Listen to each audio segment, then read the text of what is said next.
spot Romina Garcia. Even if you're not a fan of the Dr. Phil show, there's a chance you've seen this girl as Dr. Phil found her via Facebook. She posted a video to Facebook 3 years ago where she was telling young girls that if your boyfriend beats you, then that's a sign that he loves you. This video had over 5 million views on Facebook. In this viral video, Garcia had a black eye and she was explaining that her boyfriend hitting her means that he must really love her because he's risking going to jail by hitting her. Take a look. If your boyfriend or the guy that you're with puts his hands on you, like he hits you or beats you up or whatever he does, stay with him. Yeah, it's insane that she actually believes that. While on the Dr. Phil show, Garcia explained her thoughts and was quickly shot down by the doctor, who questioned her by saying that she was just doing this to get attention. Dr. Phil said that the only reason he even had her on the show was because he feared that her idiotic message that she was sending out could cause an innocent young girl to put herself in harm's way by following Garcia's logic and getting herself hurt. And what's really scary is that there are reports on Garcia claiming that she died just before her 20th birthday from an apparent overdose. However, there have been no official reports on her death, but there is a Facebook group about it. But it's definitely not been officially confirmed yet. In at number 4, Jerica. Here we have a woman who claims she has dissociative identity disorder. She has 10 different personas. Her family says that she is demonic and they are trying to take her daughter away from her. Jerica says that she has memory loss and blackouts and that this has been happening for years before being diagnosed. She says that different things such as social situations or music bring out different personalities.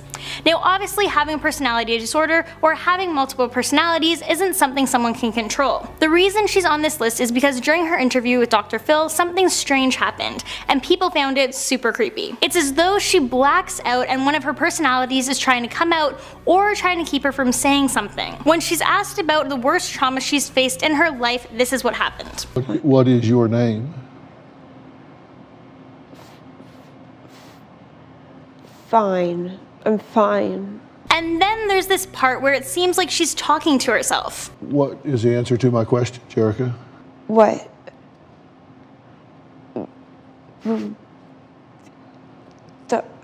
Don't. At number 3, Skylar Neese.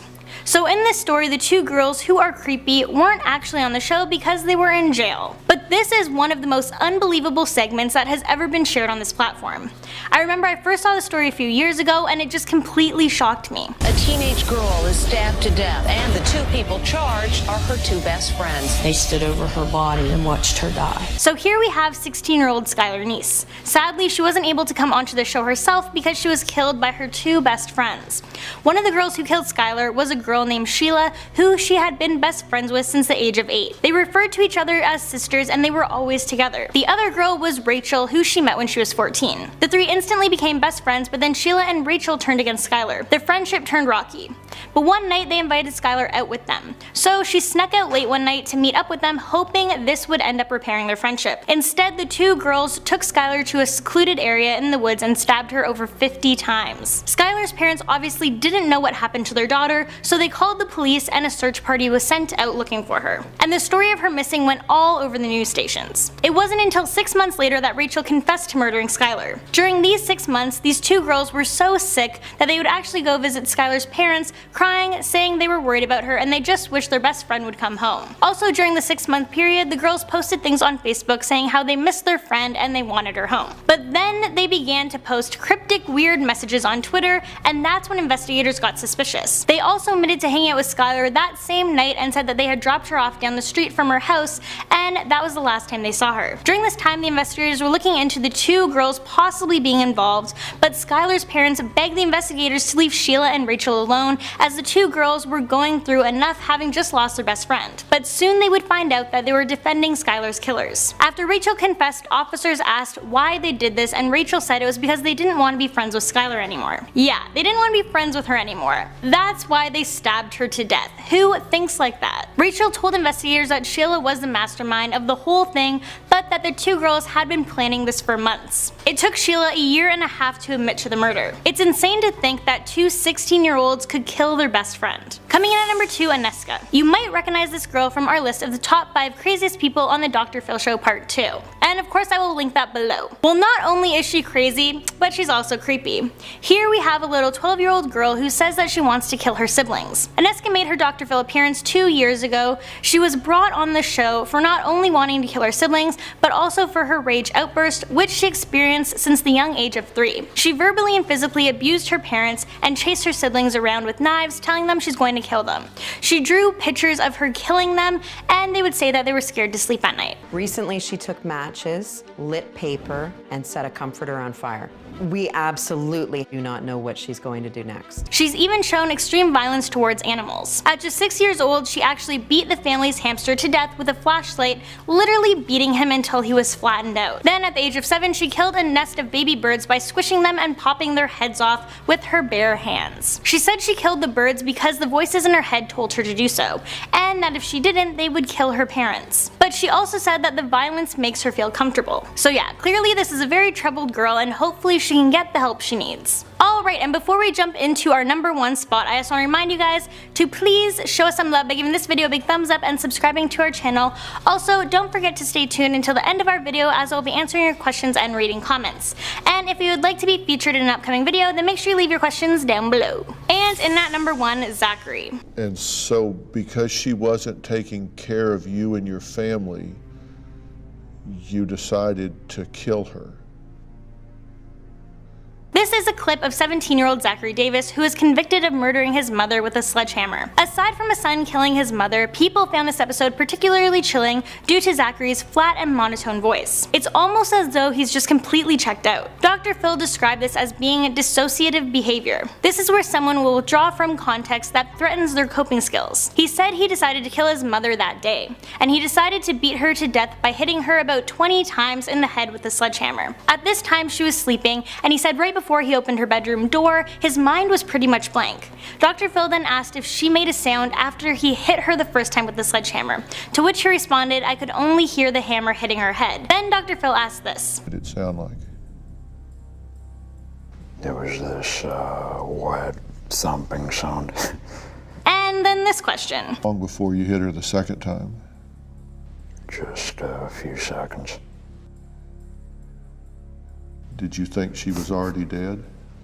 Because he's so detached, and how brutal the killing of his mother was made for one really creepy episode. Starting off at #5, Mama June. Yeah, had to put her on this list because someone who did what she did would have to be crazy. Some of you might be confused and not even be aware that Mama June, mother of Honey Boo Boo, was on the Dr. Phil show back in 2014. She was on the show to discuss the fact that she was starting to date an old boyfriend named Mark Daniels. The problem with this was that Mark molested her eldest daughter, Anna, for 6 months when she was just 8 years old. And despite all of this, June started to date him once he was out of jail and allowed him to sleep in the same bed as 8-year-old Alana, aka Honey Boo Boo. Yeah, that just makes no sense. He molested one of her children years prior, and now she was giving him that chance again. Luckily, the relationship didn't last for too long, but it's still a really messed up thing to do. Then #4, Patricia. Patricia is a woman who pretended to have cancer in order to make money. She was brought onto the show by her daughter Jessica, who wanted to know why her mother was lying about having cancer. Before the Dr. Phil show, Patricia made many local TV appearances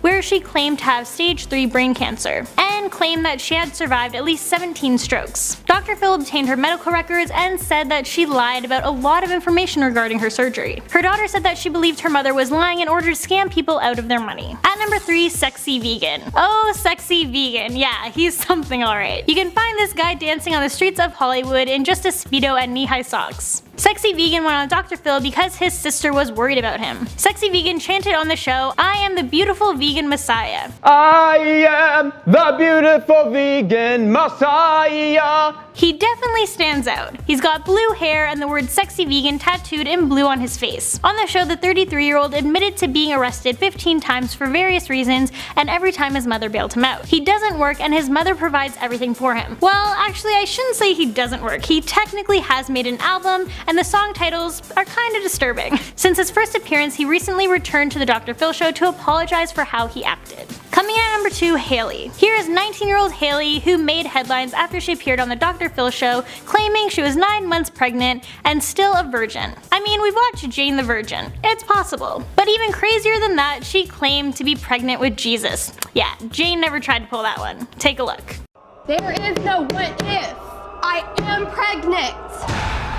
And it is Jesus. So on the show, Hayley admitted that when she took a pregnancy test at 6 months along, it came back negative, but she knew otherwise. On the show, she said, "My family, friends, my pastors at church, they don't believe that I'm pregnant. I know it's Jesus. I don't care if my family disowns me. It really comes down to if you're a true believer in Jesus or not." Dr. Phil arranged for Hayley to have an ultrasound, which revealed she was not pregnant. She was joined on the episode by her mother and sister, who both say she had a history of fabricating the truth. For example, in the past, she said that the rapper Eminem was her biological father. She then went on the show a second time after she went to a treatment center. She went on to say that she had mental illnesses and that this center didn't help her. She finally came clean about the pregnancy on this episode and said that she just had stomach gas, but that she was still grieving over the situation. And at number 1, of course, we have Danielle Bregoli. Oh man, Danielle Bregoli, aka the Cash Me Outside girl. This 13-year-old took the internet by storm after she said the line, "Cash me outside, how about that," on the Dr. Phil show. Catch me outside, how about that? She went on the show for being disrespectful to her mother. She would steal her car, her cash, and slap her. The audience laughed at her and she then called them hoes and said her famous line, "Cash me outside, how about that?" Danielle then agreed to go to Turnabout Ranch and change her ways. Apparently she did really well there, but when she got out, she was informed that she was internet famous due to her catchphrase. Catch me outside, how about that?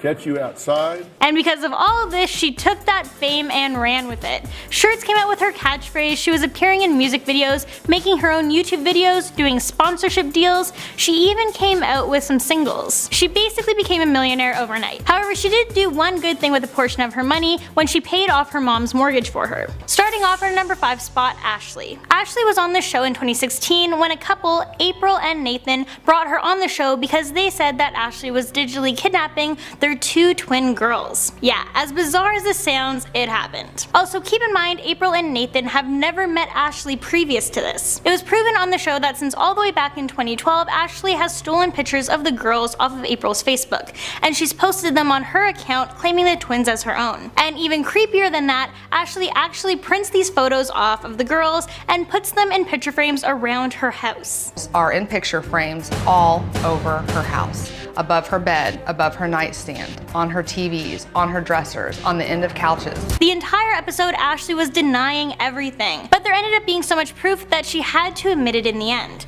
Ashley even stalked this couple to find out where they lived, and she would message April under a fake Facebook account. Yeah, so obviously this couple became terrified of Ashley as they didn't know the full extent of what she was capable of. She could have tried kidnapping the twins or even kill them.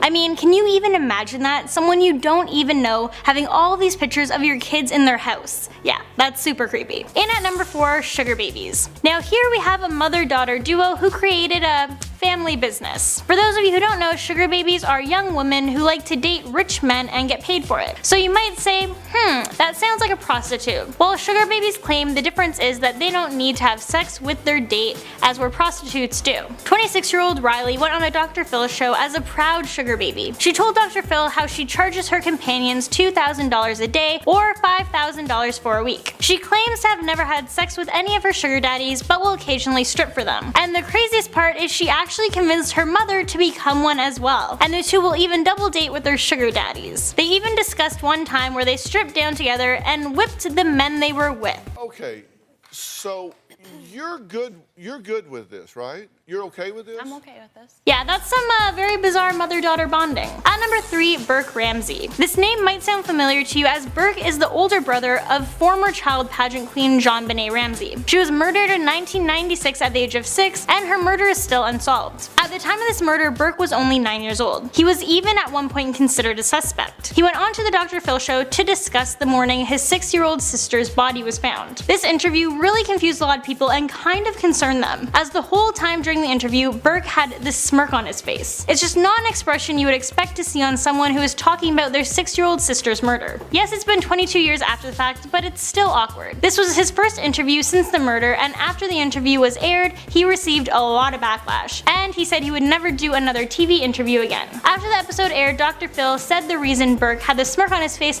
was because he suffers with social anxiety, and that was his coping mechanism. But regardless, people still verbally attacked him for it. In our number 2 spot, Ashley. Ashley. On an episode back in 2016, a woman named April and her husband Nathan went on the show to call out a woman named Ashley for digitally kidnapping their 2 twin girls. Yes, as weird as it sounds, this actually happened. Apparently since 2012, Ashley has digitally took hundreds of pictures of the twin girls off of their parents' social media pages and claimed the pictures to be her daughters on her own social media page. She even posted pictures of a nursery she had set up in her house, and in the nursery there were even framed pictures of the girls. Ashley kept denying that she did this the entire episode, but then there was just so much proof that she had to admit it in the end. Ashley even went as far as to stalk the couple and found out where they lived. She apologized to April and Nathan, but her actions left this family feeling vulnerable and terrified for their lives. I really don't mean you guys harm. I really don't. Can you just imagine that? A stranger having pictures of your kids in her house? Yeah, that's very, very creepy. And coming in our number 1 spot, Aneska. 2 years ago, a 12-year-old girl named Aneska came onto the Dr. Phil show due to her outbursts of rage that she had been experiencing since the age of 3. She admits to chasing her siblings around with a knife and physically and verbally abusing her parents. She even revealed that at the age of 6, she took her pet hamster and beat it to death with a flashlight. I remember where I did it. It was in the living room. Was he smashed? Yeah, he was gone. And what's even more shocking is that she then revealed that she took a nest of birds and the voices in her head told her that if she didn't kill the baby birds, then they would do something bad to her family. So she killed them. She says that violence makes her feel comfortable. Clearly this is a very troubled girl.